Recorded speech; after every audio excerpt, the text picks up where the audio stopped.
ゃあいいよ。これでもし誰か紹介したらマジぶちのめすからな、お前。もう覚悟しとけよ、本当に。もしかしたらそういう機会ももしかしたらあるかもしれないけど、今んとこないペコだから安心しなさいと、マリリンな。誰か紹介したらじゃあ船長も紹介してね。その時はね、お母さんに、お母さん声がエッチですねって言うから。やだよそんななんかペコラが振り向いちゃったらどれだけ気持ちが冷めるか確認したいから、ちょっとさ、デレデレになってくんない？一回、一瞬。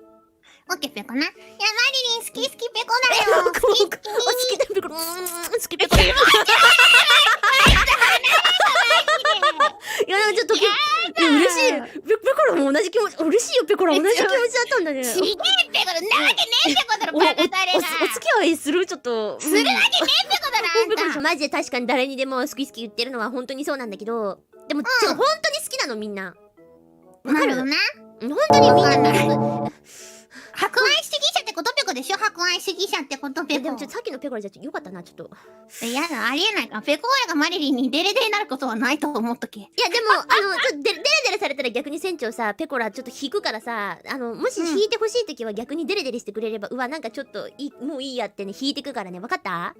そういうこと？だから船長がペコロペコロって来てうざい時は逆にね、マリンマリンって来たらうわって引くから、ちょっとじゃあやってみよう。ペコラペコロペコロ好き好きペコラペコラ黙りな、あんたはね、絶対そういうタイプじゃないから騙されないよ、あんたに。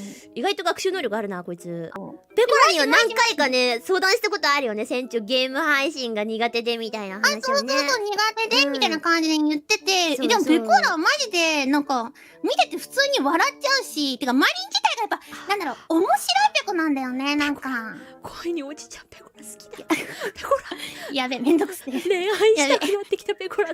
見ててそうだなって思ったじゃないとそういう態度も取れないし、いやそんな風に思わないよみたいな態度も好きじゃないと絶対取れないし、むしろかまってちゃんなのかなって思うぐらい、もっとマリンに好きみたいな、なんでそんなって言ってほしいのかなっていう風にも思うペコだから、ペコーラはねいいと思うよ。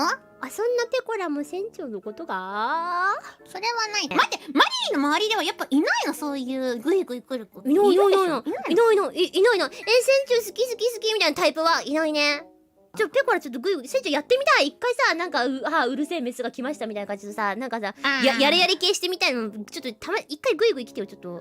オッケー。いや、マリリン本当に、マリリンいつも面白いし好きペコだよ、マジで。